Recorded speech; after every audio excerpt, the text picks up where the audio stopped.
Pada tahun 2009, seorang peneliti paranormal bernama Fiona Broom memulai sebuah percakapan di sebuah konferensi yang tanpa disadari akan memberi nama pada salah satu fenomena psikologis paling aneh di era digital.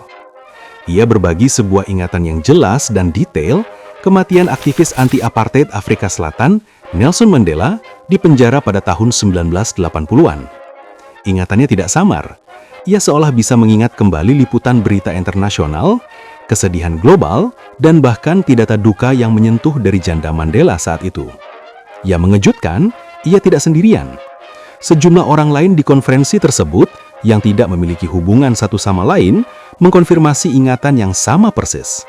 Namun, ingatan kolektif ini bertabrakan dengan fakta sejarah yang tak terbantahkan. Nelson Mandela tidak meninggal di penjara pada tahun 1980-an. Sebaliknya, ia dibebaskan pada tahun 1990 setelah 27 tahun di penjara, kemudian menjadi presiden pertama Afrika Selatan yang terpilih secara demokratis, dan baru meninggal dunia pada tahun 2013. Terpesona oleh perbedaan antara ingatan kolektif yang begitu spesifik dan realitas yang tercatat, Broom menciptakan istilah efek Mandela untuk menggambarkan fenomena di mana sekelompok besar orang memiliki ingatan palsu yang sama tentang suatu peristiwa. Tentunya, mengenai Mandela Effect tidak sesederhana seperti penjelasan yang telah dijelaskan. Dalam sesi video kali ini, kita akan lebih jauh membahas mengenai fenomena ingatan palsu ini. Selamat datang di channel Mencoba Untuk Berpikir, yang akan membuatmu untuk berpikir ulang.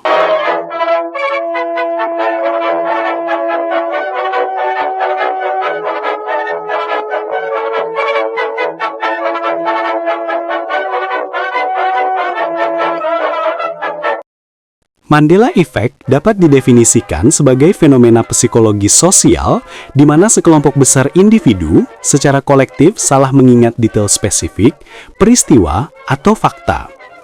Penting untuk ditekankan bahwa ini bukan merupakan kebohongan atau penipuan yang disengaja.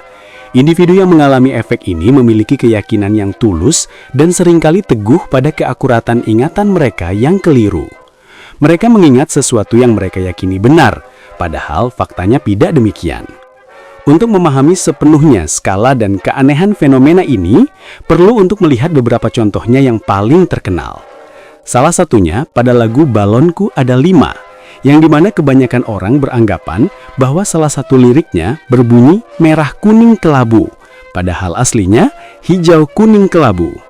Demikian pula, lirik lagu kebangsaan Hari Merdeka sering dinyanyikan dengan urutan kita tetap sedia, tetap setia. Padahal urutan yang benar adalah kita tetap setia, tetap sedia. Inti dari efek Mandela adalah konsep memori palsu, yaitu ingatan akan suatu peristiwa yang tidak pernah terjadi atau ingatan yang secara signifikan menyimpang dari peristiwa aslinya. Inti dari efek Mandela adalah konsep memori palsu, yaitu ingatan akan suatu peristiwa yang tidak pernah terjadi atau ingatan yang secara signifikan menyimpang dari peristiwa aslinya. Ini bukanlah kelainan langka. Penelitian oleh psikolog seperti Elizabeth Loftus telah menunjukkan betapa mudahnya menanamkan memori palsu pada individu melalui sugesti. Terkait erat dengan ini adalah konfabulasi. Sebuah proses di mana otak secara tidak sadar mengisi celah-celah dalam ingatan dengan informasi yang dibuat-buat namun masuk akal untuk menciptakan narasi yang koheren dan lengkap. Ini sering disebut sebagai kebohongan yang jujur karena tidak ada niat untuk menipu. Otak hanya berusaha untuk membuat dunia menjadi masuk akal. Sebagai contoh, seseorang yang samar-samar mengingat Nelson Mandela sebagai seorang aktivis yang dipenjara lama, mungkin secara logis, tetapi salah, menyimpulkan bahwa ia pasti meninggal di sana. Otak kemudian dapat mengisi celah ini dan menciptakan memori palsu yang jelas tentang kematiannya di penjara. Meskipun penjelasan psikologis memberikan kerangka kerja yang kuat, daya pikat efek Mandela juga telah melahirkan serangkaian teori alternatif yang lebih fantastis. Teori-teori ini meskipun tidak didukung oleh bukti ilmiah, telah mendapatkan daya tarik yang signifikan dalam budaya online dan merupakan bagian penting dari fenomena itu sendiri. Yaitu teori multiverse. Inti dari teori ini adalah bahwa efek Mandela bukanlah kesalahan memori sama sekali. Sebaliknya, ia dianggap sebagai bukti bahwa kelompok-kelompok orang secara tidak sadar telah bergeser atau meluncur di antara alam semesta paralel. Dalam skenario ini, ingatan mereka tidak salah. Ingatan itu akurat untuk realitas asal mereka. Misalnya, ada alam semesta di mana Nelson Mandela memang meninggal di penjara pada tahun 1980-an, dan orang-orang yang mengingatnya berasal dari garis waktu tersebut. Fiona Broom sendiri, sang pencipta istilah, menjelaskan fenomena ini menggunakan teori-teori pseudosaintifik, termasuk realitas paralel.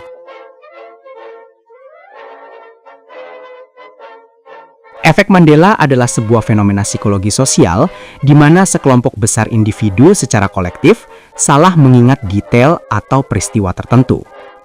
Dinamakan berdasarkan ingatan palsu yang menyebar luas tentang kematian Nelson Mandela di penjara pada tahun 1980-an, fenomena ini menyoroti keyakinan tulus individu terhadap ingatan mereka yang keliru, meskipun ingatan tersebut bertabrakan dengan fakta sejarah yang tak terbantahkan.